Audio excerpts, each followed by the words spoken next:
Welcome again to Selemba Online School. I'm Mr. Sebuma Jim, teacher of economics. Remember, we are looking at price theory as a topic under the subtopic called the demand theory. We are looking at a subtopic called the demand theory, and we are basically looking at the determinants of quantity demanded of the commodity.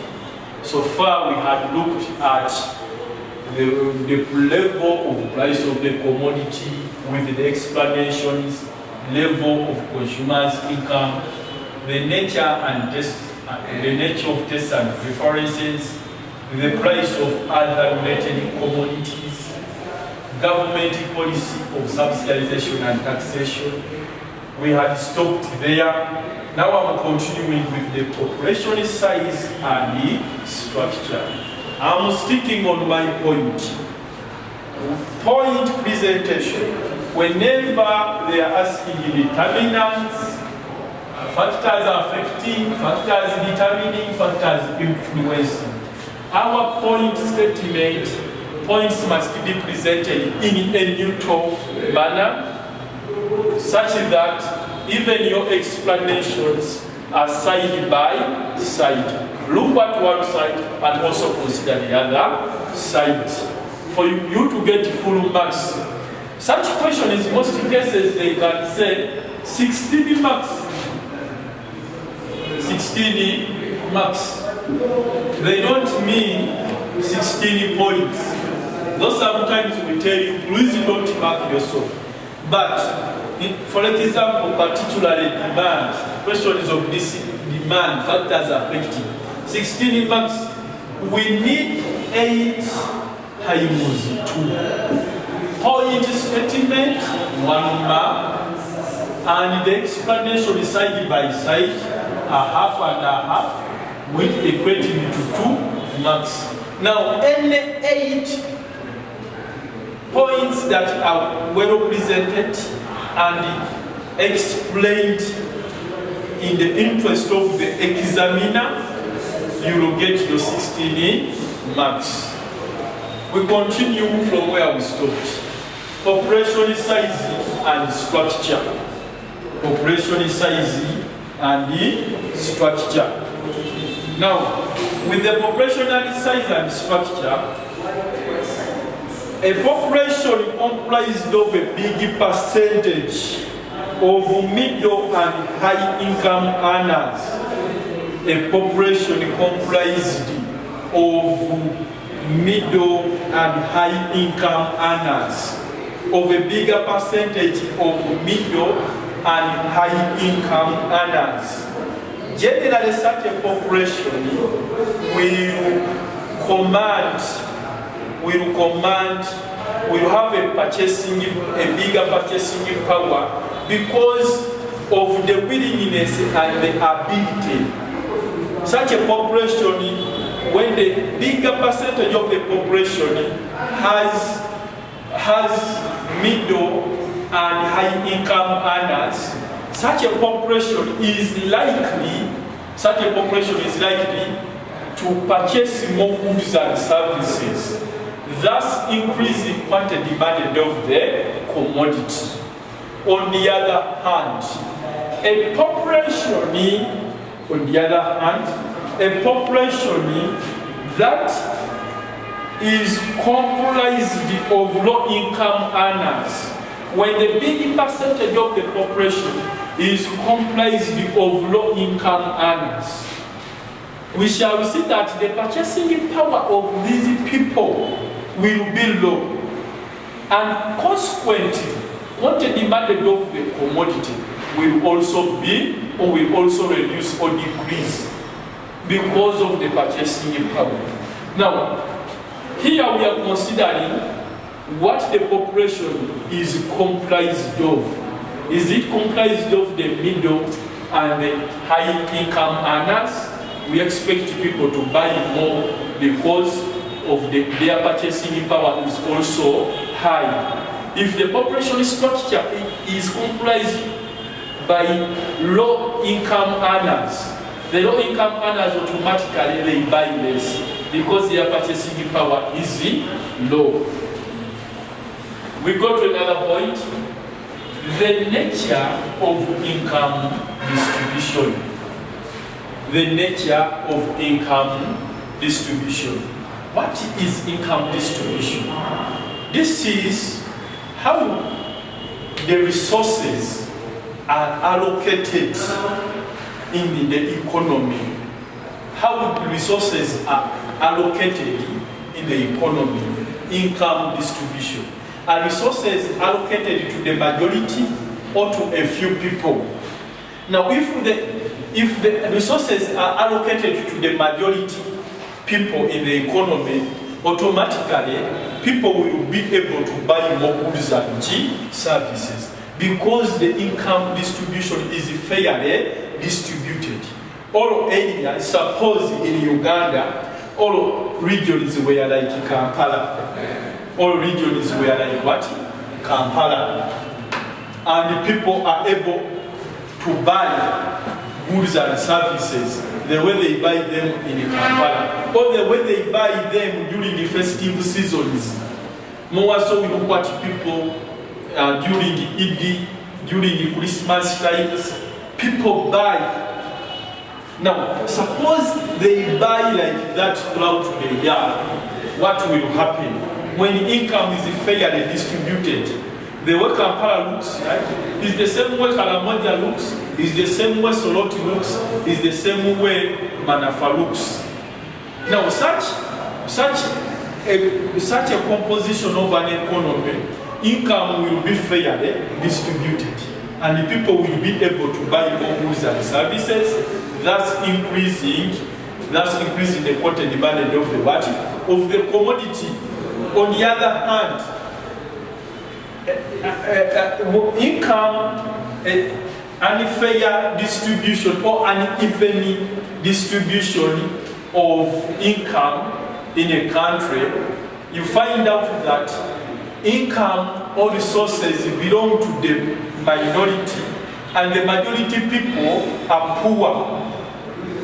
In such an economy, the demand for goods and services will be low because the resources are owned by the minority few. The majority many don't have, and therefore they cannot purchase, yet they are many. Therefore, all the demand of the commodity will be low. We speak on our point presentation, and the explanation of both what? Sides. Another one is future price expectations. Future price expectations. Future price expectations.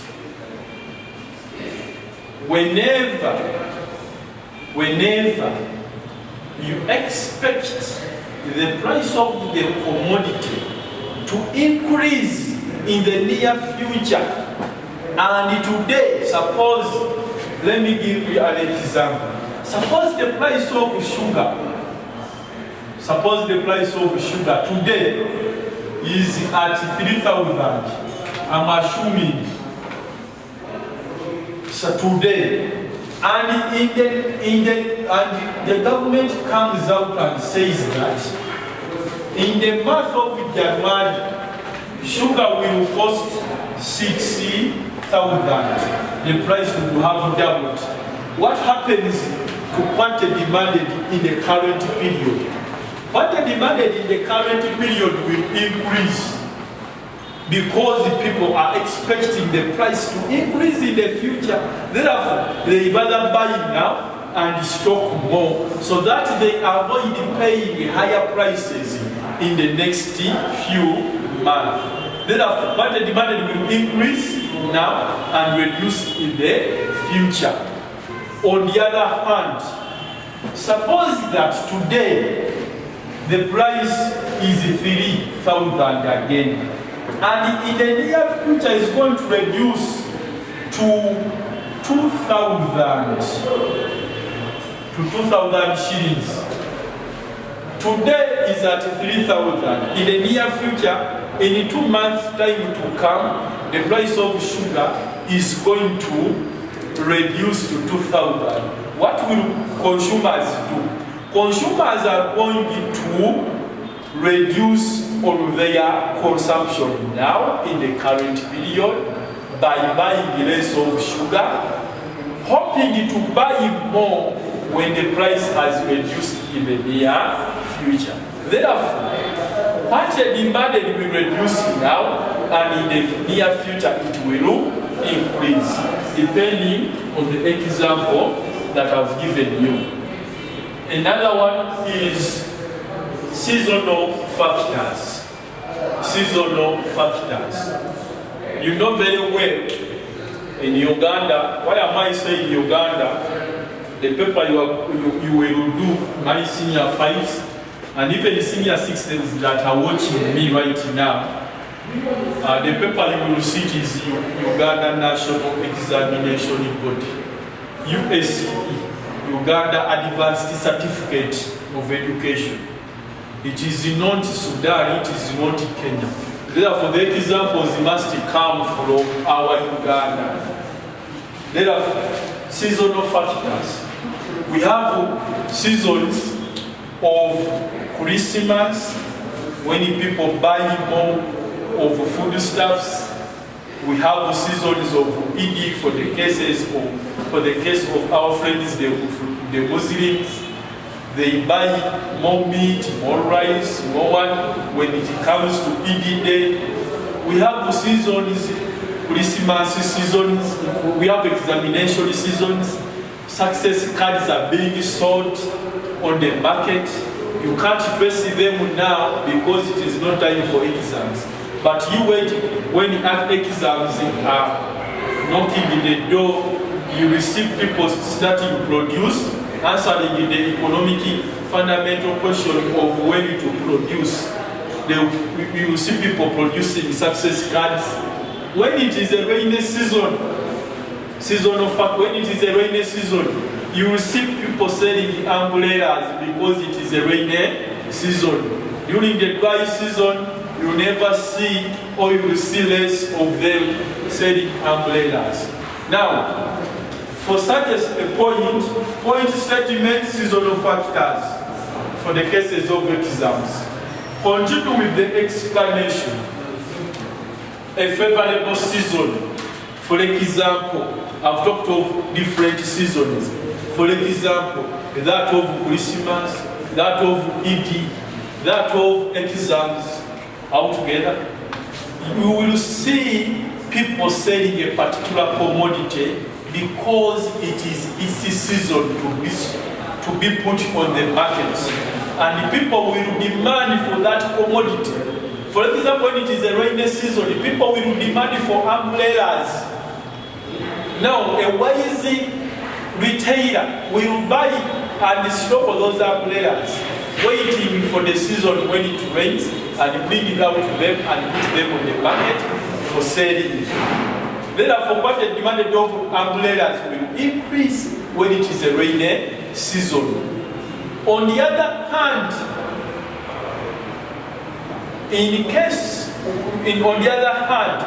when the season is unfavorable, for example, when it is the period when it is not a rainy, when it is a rainy season, and you are not selling umbrellas, or when the season is not favoring the production and the selling of a particular commodity. For example, in a dry season, people buy less of umbrellas. Therefore, in a dry season, people will buy less of what? Umbrellas than when it is in the rainy season. Another one is religion and culture. Religion and culture. Different cultures have different cultures and norms have different culture. Religions and cultures have different norms and values. For example, let me take an example of Paul. Paul, for the case of religion, on the side of the Muslims, when you are selling a particular commodity in their community, for example, Paul, they will not buy because it is a taboo. Because it is a what? A taboo in their community. It is a taboo. But into a Christian community, they will buy more of that commodity because it is favoring their taste and what? Preferences. Lastly is level of quality of the commodity. Lastly is level of quality of the commodity. People like good things. They like things of good quality. Therefore, a commodity of good quality, the higher the quality of the commodity, the higher the quantity demanded. Because the consumers like what is the best. They will buy what is in their favor and they will buy what is good for them. On the other hand, when the quality of the commodity is poor, people will buy less of that commodity because it is not in their taste and preferences. I beg to stop there. I remain Mr. Selim Adim, a teacher of economics. Today we have looked at the theory of demand, and we shall continue to look at the theory of demand.